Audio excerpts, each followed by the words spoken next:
Ani sme sa nenazdali a Peter Pellegrini má za sebou už 2 roky vo funkcii prezidenta. Eduarda Chmelára pri tejto príležitosti vytočili politológovia, ktorí v relácii STVR o pôsobení prezidenta škaredo zavádzali.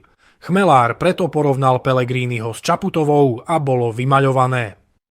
Odoberajte kanál Politika na rovinu, pretože ďalšie zaujímavé video sa pre vás už pripravuje.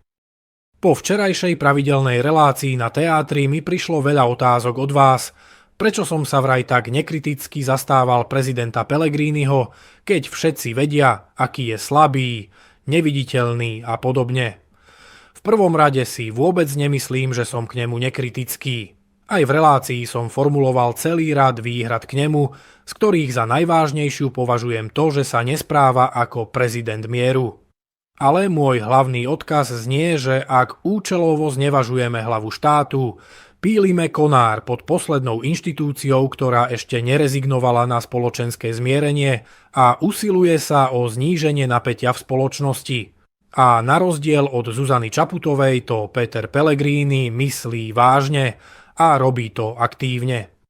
To pokrikovanie po prezidentovi, keď sa mu najprv koalícia vyhráža, že ak neurobí to, viac ho nepodporia a v zápätí opozícia vyzýva hlavu štátu, aby urobila to a potom ho počastujú s prškou urážok, takéto správanie hovorí viac o nás ako o Petrovi Pellegrinim. Jeho úlohou nie je plniť pokyny politických strán a odovzdávať im navzájom odkazy. Nie je to ani psík na povel, ani poštový holub. Je to hlava štátu, autonómna osobnosť s najvyššou legitimitou získanou v priamych voľbách. Ľudia však o ňom radi opakujú 1000-krát predžuté nezmysly, výmysly a predsudky, ktoré započuli niekde v médiách. Najbizarnejšou výčitkou voči Petrovi Pellegrinimu je, že je neviditeľný, keďže médiá vyslovene sabotujú jeho činnosť. Pôsobenie prezidenta najlepšie zhodnotíme, keď si pomôžeme konkrétnymi údajmi a porovnáme ich s predchádzajúcimi hlavami štátov. Vo svetle týchto faktov je zaujímavé, že najmä progresívne Slovensko vyčíta Petrovi Pellegrinimu to, čo platí skôr o jeho predchodkyni Zuzane Čaputovej. Obviňujú ho, že vyšiel z prostredia vládnej koalície a že stojí viac na jej strane.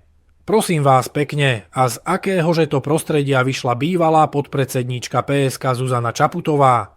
A kedy sa zásadnejšie vymedzila voči vládám v rokoch 2020 až 2023? Alebo ešte lepšie, kedy sa postavila proti agende progresívneho Slovenska.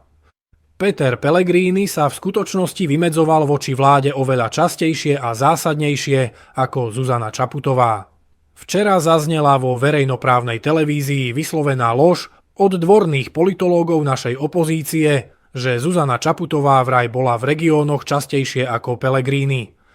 Nie je to pravda, čísla hovoria jasnou rečou.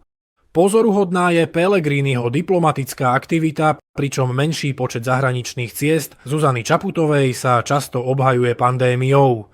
Aj v tomto prípade ide o zavádzanie.